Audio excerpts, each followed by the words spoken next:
This video will contain spoilers for both The Forest and Sons of the Forest. Sons of the Forest is the sequel to The Forest, a survival horror game with a world full of intrigue and mystery. Like its predecessor, Sons of the Forest does not spoon-feed a straightforward story to players. However, for those with an investigative eye, the world of Sons of the Forest, an island simply known as Site 2, tells a complex and chilling story, all of which will be covered in this video. Sons of the Forest starts simply enough. On the surface, it appears that the Puftons, a family of billionaires, bought the Site 2 island and turned it into a vacation destination, with luxury bunkers for a privileged few to live in. According to a brochure, one of these bunkers is named Hollow Springs, and it can be viewed from the outside within one of Site 2's many cave systems. In any case, something has gone wrong. The three Puftons on the island, Edward, Barbara, and their daughter Virginia, along with all other Puff Corp employees, have been radio silent for around 7 months, and are presumed either dead, missing, or worse. In response, the protagonist is hired by Puff Corp and sent to the Site 2 island as a member of one of 2 small teams. Not much is known about the protagonist, but given his tattoo, we might infer that he is a demon-fighting mercenary prepared to handle a worst-case scenario. This is exactly what happens as an unknown attacker or group of attackers shoots the Puff Corp helicopters out of the sky. Whether it be fate or luck, the protagonist survives the rough landing but is briefly knocked unconscious. Upon awakening, he sees a mysterious individual wearing a silver jacket glowering over him. It seems plausible that Silver Jacket had something to do with the 2 helicopters being shot down. Silver Jacket points the business end of a revolver at the protagonist's face, but after a moment decides to send him back into the realm of dreams rather than end his life. Coming back to consciousness for a second time, the protagonist discovers he wasn't the only one spared. A dazed and deafened member of the team, Kelvin, also survived the crash. This is where the protagonist's journey begins, stranded on a mysterious island with nothing but a small survival kit to accomplish his objective: find the Puftons and get them off the island. Looking at the GPS, there are several marked locations. The protagonist comes to learn that the green points of interest are subterranean facilities built by Puff Corp. Meanwhile, the purple icons are GPS locators worn by deceased Puff Corp operatives. It would appear that the protagonist is not amongst the first individuals hired by Puff Corp to investigate the happenings at Site 2. While exploring the island for clues, the protagonist encounters a young woman in a swimsuit with an extra arm and leg. He recognized her as Virginia Puffton, daughter of Edward and Barbara Puffton. Despite the obvious physical mutations, Virginia is friendly enough, if not a little timid. She observes the protagonist from a distance and runs when approached by him. This is in contrast to the island's many tribal inhabitants, which quickly begin hunting him. When the protagonist begins delving into caves, looking for clues and equipment that will help further his objective, he is confronted by a waking nightmare. Starting with cadaverous humanoids wearing featureless faces, followed by hobbling torsos vertically bisected to form gaping maws with protruding ribs for teeth. They would often spew viscous clear gunk that coated and solidified on the surrounding cave walls. But worst by far were the babies. Barely recognizable, the pint-sized mutants rolled and flung their mangled bodies at the protagonist in numbers, chipping away at his defenses. This horror is contrasted by an abundant and alluring gold metal ore, which permeates many of Site 2's caves. Within the bunker where the VIP keycard is found, surveillance footage reveals a pivotal moment in the genesis of the mutants at Site 2. It shows Puff Corp executives and guests of honor all gathered in a banquet hall. All at once, the wealthy undergo a writhing transformation, becoming the mutants that now plague the island's subterranean locales.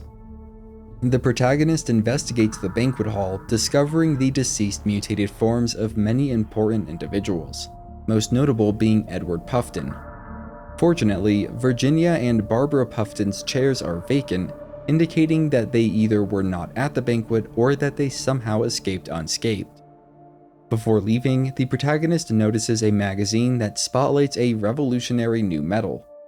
It certainly looks like the metal he has observed within the caves of Site-2.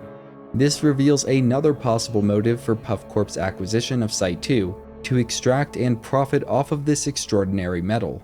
Indeed, an email exchange between two Puff Corp employees confirms this suspicion. Raw Blue informs Jax and Pullet, FYI, this is what we are looking for, following the statement with a picture of the golden ore. In addition, other magazine articles refer to artifacts composed of unknown metals, hinting at a deeper conspiracy as to the significance of the golden ore, but more on that later. With the knowledge that Edward Puffton has died, Virginia Puffton is safe above ground, and Barbara Puffton is still missing, the protagonist sets out to investigate the remaining Puff Corp bunkers.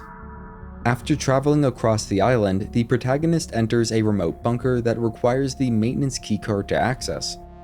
Only a short distance in, he stumbles upon a chaotic fight between a large baby-spewing mutant and a young man. The protagonist recognizes the man as Timmy LeBlanc, one of the team members that flew to Site-2 in the other Puff Corp helicopter. Timmy gained notoriety when he was saved from Site-1 during the events in the forest.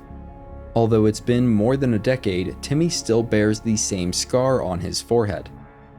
The protagonist and Timmy stand off against the mutant and are eventually joined by an older man who makes his relationship to Timmy known.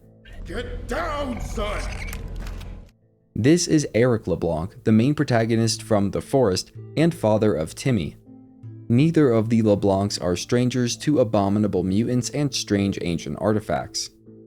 Years ago, the lives of both Eric and his son were irrevocably altered when their flight crashed onto the peninsula known as Site-1 due to an EMP blast originating from an ancient artifact. Eric and Timmy survived the crash only for Timmy to be abducted by Dr. Mathew Cross. Mathew planned to sacrifice Timmy's life to save the life of his own daughter, Megan Cross. While searching for his son, Eric would come to learn that Site-1 was owned by a company known as Sahara Therapeutics. Sahara employed scientists such as Mathew Cross to perform genetic experiments on unwilling human subjects by exposing them to the effects of ancient artifacts that were found on the peninsula. Most of these experiments resulted in abominations not dissimilar to the ones that would later inhabit the island known as Site-2. However, the ancient artifacts also appeared to possess other capabilities: to resurrect the dead, cure disease, emit bursts of energy, and even interact with parallel universes. In the end, Timmy was both killed and later resurrected by these artifacts. The artifacts, however, imprinted a permanent scar on Timmy, leaving him with inner demons along with an instinctual understanding and fascination of parallel universes. Returning to the present, a third character enters the chaotic scene. Without warning, Eric LeBlanc is shot by the individual in the silver jacket, who is accompanied by an armed escort. Moments after, the protagonist is knocked unconscious by the mutant behemoth. Eric LeBlanc might have recognized Silver Jacket as she shares a remarkable resemblance to Megan Cross, the then younger girl he encountered at Site-1. Megan Cross allegedly perished at Site-1 all those years ago. However, stranger things have happened around the ancient artifacts on these two islands. Timmy himself was brought back from death by the Resurrection Obelisk. Since returning from Site-1, Timmy has devoted himself to studying and understanding the concept of parallel universes, writing a renowned book on the topic, Parallel Universes and Travel Between Them. This phenomenon appears to be central to the mysterious capabilities of the ancient artifacts. Parallel universes could explain many of the parallels between the Forest and Sons of the Forest. In the Forest, Virginia is one of the mutants created by Sahara Therapeutics when they used the Resurrection Obelisk ancient artifact on a 12-year-old girl, resulting in her mutations. Virginia grew additional appendages and resembles a more severely mutated version of the Virginia that the protagonist encounters at Site-2 in Sons of the Forest, Virginia Puffton. Similarly, Silver Jacket could be a parallel, grown-up version of Megan Cross now working for Sahara Therapeutics. Even if Silver Jacket is not Megan Cross, it is reasonable to speculate that these interlopers are agents of Sahara and have either caused the catastrophe at Site-2 or are at least interfering with Puff Corp's investigations into it. A headline news story from the Sunset Times asserts that Puff Corp outbid Sahara Therapeutics for a remote island. In addition, an annotated stock chart indicates that following the start of the bidding war for the island, Puff Corp's market value began to grow, while that of Sahara Therapeutics plummeted.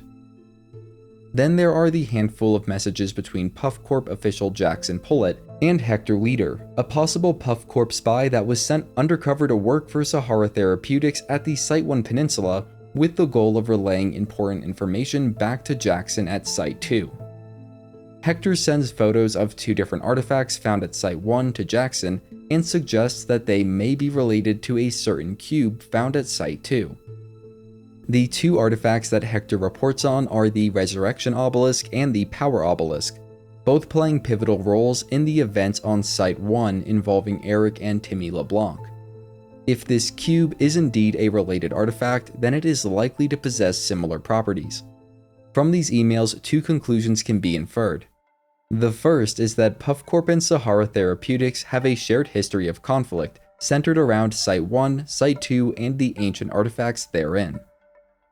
The second conclusion is that the true motive for Puff Corp's purchase of the Site 2 island was to safeguard the cube from prying Sahara eyes, while also giving themselves unrestricted access to study its capabilities and how it might be utilized to their advantage. Returning to the protagonist, he survives the behemoth mutant attack by yet another miracle, awakening to find the room deserted and the doorway he entered through completely blocked by the now dead mutant. Descending through the bunker, searching for an alternative escape, the protagonist finds a couple printed emails that reference the cube.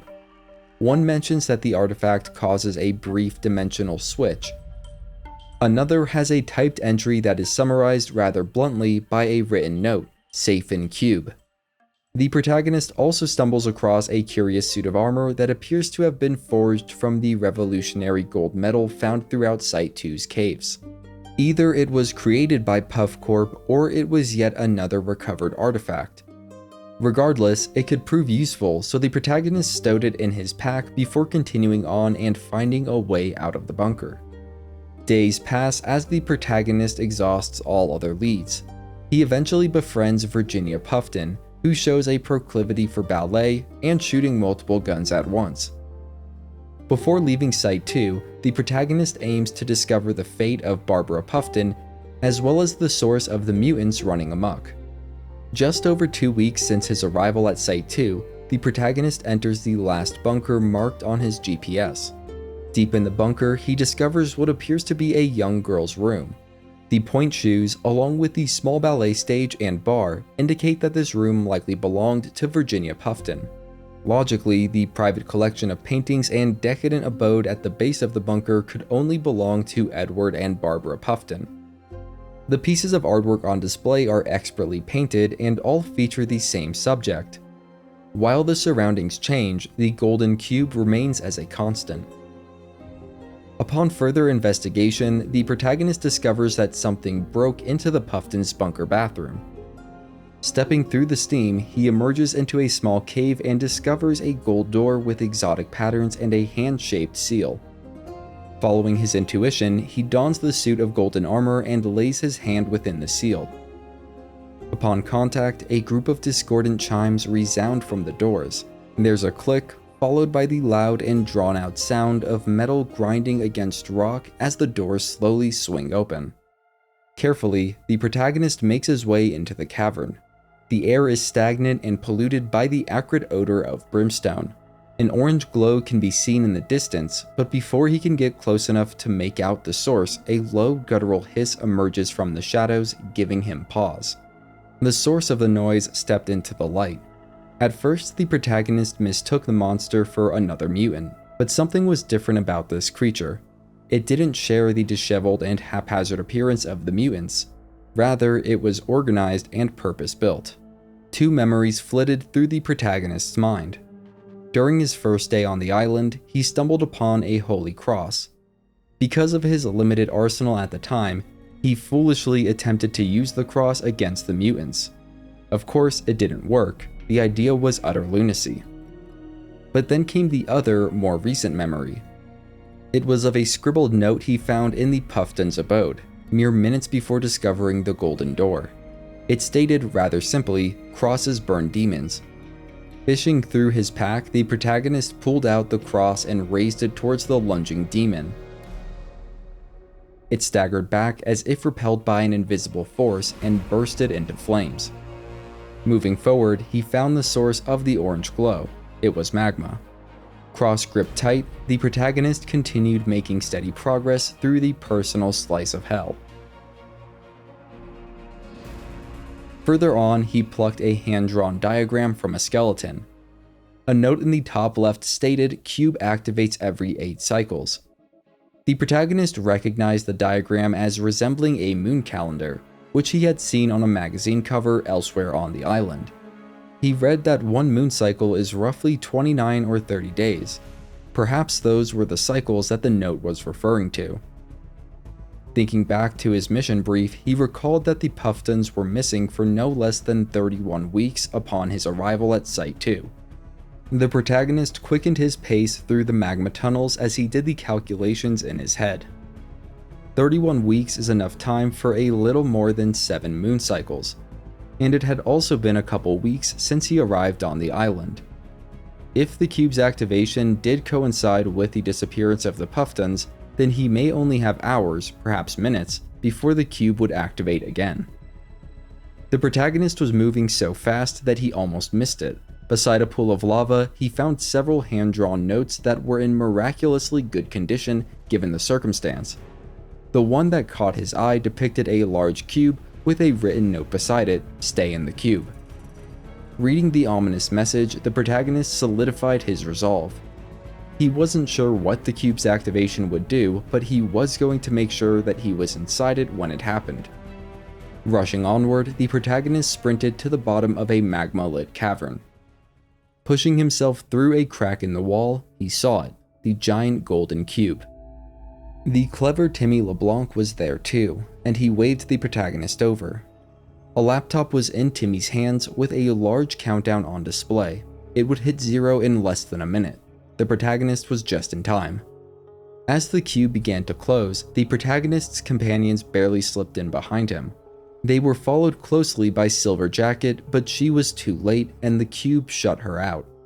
Just like when the protagonist opened the golden door, a series of discordant chimes resounded through the cube and it began to shake, as if it were in motion. Unexpectedly, Timmy clutched his head and started to collapse. A plethora of parallel Timmys suddenly emerged, vanishing just as quickly. Timmy was still living a cursed existence due to the experiments performed on him at Site 1. And he did have plans to visit Site 2. Perhaps this, getting inside the gold cube, was his goal, as whatever the cube did to Timmy seems to have exorcised the demons from within him. As Timmy regains his composure, the cube shudders to a halt. With a flash, the cube face opposite to the one they entered through vanishes, revealing a futuristic and alien cityscape. As he stood there staring, the protagonist felt the golden armor begin humming, resonating with the cube. It is unclear whether it was the protagonist's gesture or if it was just a matter of time, but the view of the future cityscape briefly flickers, then vanishes, replaced by a rocky cave wall before the cube shuts altogether. It would appear that the note on the artifact causing a brief dimensional switch was accurate. Turning around, the original side of the cube that the protagonist entered through opens back up, revealing what was once Silver Jacket but has since been transformed by the cube into a writhing mutated mass. From this, it can be deduced that the cube's activation was responsible for the catastrophe at Site 2 and disappearance of the Puftons those 8 moon cycles ago. Barely escaping with his life, the protagonist is left with a final choice: to leave with the LeBlancs and his companions, or to stay on the island, continue fighting the demons that inhabit it, and solve the mystery of the cube. That is the story of Site 2 and Sons of the Forest, or at least the story regarding the major events that take place. But take it all with a grain of salt, as there are lots of articles and pieces of evidence that were not discussed here, and many gaps in the narrative needed to be filled by speculation in order to make a cohesive story from start to finish. Even then, I personally have many questions that I was not able to answer by exploring the game. Some of these questions are simple, such as the identity of the protagonist. He looks like Carl Planter, pictured on the maintenance keycard. But that doesn't really fit in with the story. If the protagonist was Carl Planter, why wasn't he on the island when the first catastrophe occurred? Or at the very least, why didn't he have his own keycard? There are also questions regarding the ultimate fate of Barbara Puffton, how long the Puftons were on the island before the catastrophe occurred, and just how it is that Timmy beat us to the cube, bypassing the gold door and a horde of demons. There is also this page with symbols and corresponding numbers, and I have not found these symbols anywhere else in the game. There are more nuanced questions such as where the true demons come from, why people outside the cube turn into mutants, what the range of the cube's mutating capabilities when activated is, and if it can be augmented or suppressed. Then there is speculation to be had on the many references to holograms and virtual reality, giving rise to the question of whether the events that take place in the game were all just part of a simulation. I think there is a lot of room to interpret and speculate when it comes to this game's story and ending, so share your thoughts in the comments section. This is a new style of video I am trying, so please let me know if you liked it and would like to see similar style videos covering other games. I also want to take a moment to thank my collaborator and good friend Crazy Flips, who provided invaluable help in researching Sons of the Forest and the Forest and in designing the assets used in this video. If you want to see more great content, you can head over to my channel, and if you're new, consider subscribing. You're helping me feed my cat. Her name's Marshmallow. Have a great day. If you're here today, have a great Monday and a great week. And as always, thanks for watching.